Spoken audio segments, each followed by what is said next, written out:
Everybody has an ego. You enter the work world kind of naive, and you think that what matters is getting results, doing a good job. The problem that most people have is they're not connected to themselves. They're too outer directed, they're not inner directed. Whenever three people are together in a group, there's politics, there's ego, there's battling. Who's the best? Who's better than this person? Constantly comparing. You have to be aware of that constantly and not be so naive. The way I look at it is, you, Theo, were born with a DNA that will never be replicated in the past or in the future. It's a unique marker of you, right? So genetically, there is something different about you. Weird, odd, great, whatever you want to put it, okay? And it's like something that's planted at your birth. It's what makes you different from everybody else. It's even what makes you different from your parents, right? I mean, you do inherit their genetics, but it's always different, okay? And so that's like a seed at your birth. If you cultivate that seed, if you cultivate your uniqueness, it gives you a purpose in life.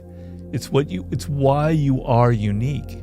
You can look at it as if somebody or it's just nature intended it to be this way, but it's what makes you you. It's your energy, it's your character, it's your weirdness, it's your sense of humor. It's what draws you to certain things, what you hate about certain things. It's you. If you listen to that, it's like a voice inside of your head. Instead of listening to all the other bullshit that's around you, what your parents are saying, what your teachers are saying, what your friends are saying, if you listen to that voice clearly, it directs you, it gives you a purpose. I'm saying everybody has that potential. I see. But quite clearly, not everybody. In fact, few people actually go that far. So if you see somebody out there in the public eye, yourself or others, who's reached a level of fame and success, you can say that there's nobody else like them out there. They're unique. They're one of a kind, right? You can say that about a Steve Jobs. You can say that about Elon Musk. You can say that about political figures, et cetera, et cetera. There's only one person like them. That's because they found their uniqueness and they brought it out and they cultivated it. They're not afraid of it. And that's what gives them their purpose. A lot of people are afraid of being different. That's one of the worst things that can happen to you, because it's what makes you different that is what makes you powerful. Everybody has a purpose, but not everybody follows it. Not everybody connects to it. So what is it? I call it in mastery, I call it a primal inclination. So we see that in certain people. So at a very, very young age, and I maintain it happens to everybody, but you forget about it. So you look at like Albert Einstein. He was like 4 years old and his father gave him a compass. And he was like mesmerized by it because it meant that there was some kind of force out there that was moving the needle of the compass, an invisible force. And for a child, that was an overwhelming thought that there's something out there in the universe that is moving something, but you can't see it. It had a lasting influence on his whole way of science and wanting to discover these unseen forces. Tiger Woods, when he was like 2 years old, his father would be hitting golf balls in the garage, and he would be going, the little baby Tiger would be going crazy. He like, I gotta do this. He was so enamored with just the physicality of it. He had to do it. I could go on and on and on with athletes, with dancers, with writers. I mean, I'm not putting myself on their level, but I had a relationship when I was 6 years old or so to words. Words just mesmerized me. I couldn't believe that there was a word that meant something. I was entranced by the sound of it, by the look of it. Parents try to do too much sometimes. So children are more interesting, they're more powerful, they're smarter than we think they are. We don't give them enough credit. So they find their ways to the things that excite them and interest them. What you're looking for in your child is that spark, that look in their eye of excitement. They can't control it. I'm so excited by this, I have to do it. It can be physical activity, it could be music, it could be math, it could be technology, it could be objects and their colors. When they have that excitement, lean into it. Don't try and tell them, oh, I don't know, you can't make a living doing that. You want to be a rock and roll star, you'll never make a living. You got to go become a lawyer. Cut that out. Let them go into their lane of excitement. Encourage it, because that is a sign of what I'm talking about, that purpose that you were born with. So when you're younger, there's hope. Like when you're 16, you'll find it, man. And I've helped people who are younger find that path. It's easier.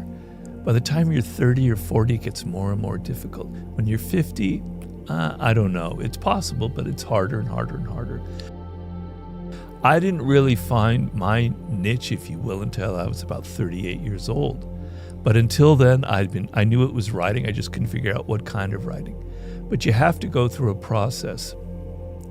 The problem that most people have is they're not connected to themselves. They're too outer directed. They're not inner directed. So what you need to be doing is you need to be looking at yourself, not listening to others, not listening to what's on social media, not listening to what your peers are saying, but listening to yourself, who you are, what really truly excites you. You have to cut out all that other stuff that your parents told you, that other people are telling you.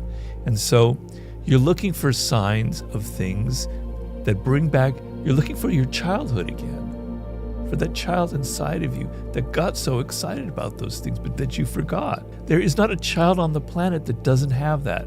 The level of desire, if you're 20 years old and you're lost and you're worried about it, but you're hungry and you don't want to be like your whole life wandering, you have a good chance. But a lot of people don't have that energy, they don't have that desire, it's not strong enough in them, and it's going to be a very much more difficult process. The last law in the law of the 48 laws of power is assume formlessness, in which I say, please ignore all 47 of the other laws and be fluid and be in the moment. There are moments when one law is applicable and in other moments when it's not. There's court attention at all cost. At some points, court attention at all costs can be a terrible strategy. So it depends on where you are in life. So if you're starting out, you're in your early 20s, you're in your first job perhaps, right? And you have a boss, well, you're obviously going to have a boss. Your natural instinct, human nature, is to try really hard to impress him or her with how great you are, how good you look, how energetic you are. And you're not being aware of the fact that you might be inadvertently triggering their insecurities. You're younger than them. You're probably better looking than they are. You know, you have the energy of youth, the kind of fluidity. And if you try too hard, they may think people might like this person more than they like the boss. You're triggering their insecurities. And when you do that, it's very, very dangerous. So I would say, pretty much in every circumstance, when you're starting out your first few jobs, you want to be very careful. You want to be aware of the fact, this is something that you don't often think about, even older people don't think about. Everybody has an ego. You think that powerful person that you're working for, my God, they got there, they've got all this money, they worked hard. They don't have an ego. They don't need to have an ego because they're successful. They have the biggest egos of all. They have the most insecurities of all. They're wondering if people like them, if they deserve their position. So you have to be very careful. Your job is to make them look better, okay? So yes, you try hard. Yes, you do a good job. But in the end, you're trying to make it seem like they're the boss. They're the one who's got the power, not you. So you don't want to try too hard to impress in a way where you're going to threaten them. Now, if you're in another job, you're older, you're in your 20s, your late 20s, your 30s, and you have a boss, and they're incompetent, they're stupid, right? And that happens a lot. I've worked for people like that before. There comes a point where you might think it's wise to impress the other people in the company. You know, it's a game, it's like a chess game, because the boss probably has other bosses and there are other people involved. And you may want to show that this person is incompetent, that you're better than they are, and that you deserve a higher position than what you have. But in general, I think it's much better and smarter to play it cool, to wait for the opportunities when they come, and to be patient. So a lot of young people, and I was guilty of this when I was young, are very impatient. They want to get to the top quickly. They want to start making a lot of money. And the goal here is not to get a raise right away, to make a lot of money, to get promoted. The job is to learn skills, to observe how people are, to observe the power game, and to master it early and slowly by observing what's going on around you and not being in a hurry to impress people. honestly, I've never had a job in my whole life for more than 11 months. I've had like over 50, 60 different jobs, which doesn't say good things about me. I'm very restless. I don't get along so often with people in these situations. But I can remember I had a job in the 90s for a television show. I won't mention the name because it's rather embarrassing to me, which television show this was.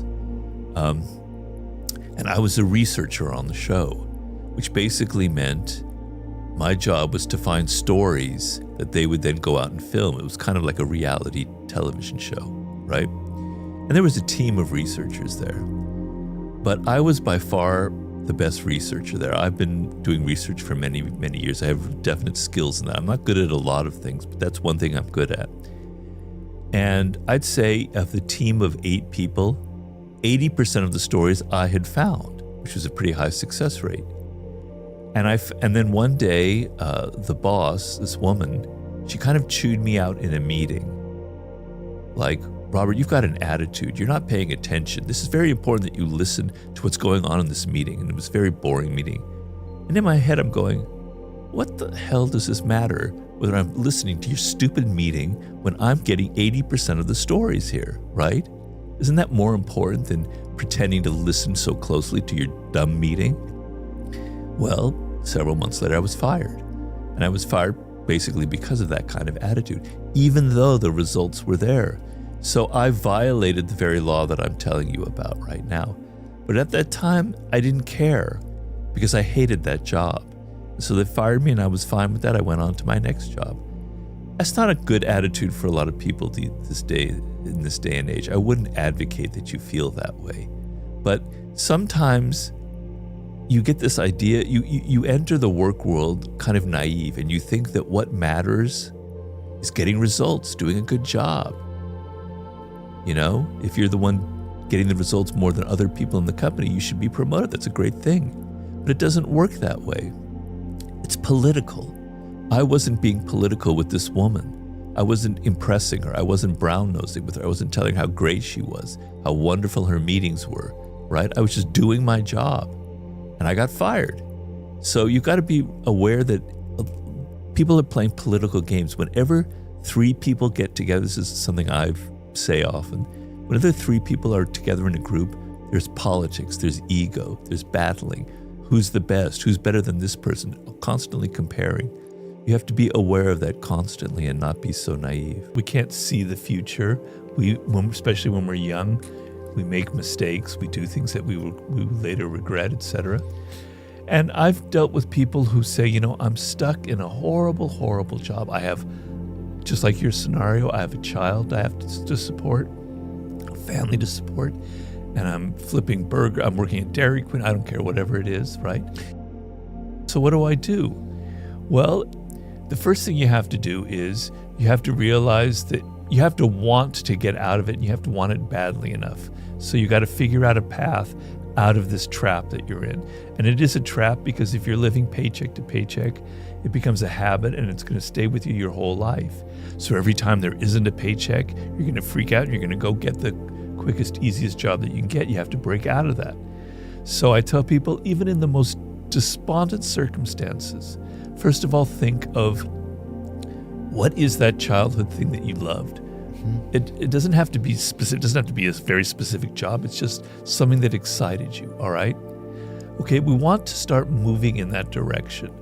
So let's say you're flipping burgers, but what really excites you is video games and programming, which is fine. That could be a path in life, right? Mm-hmm. But you want to be a programmer. You want to be the person creating video games.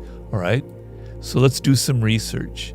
What is the first step what's the entry-level job that people take? What is the education that will lead to that kind of thing?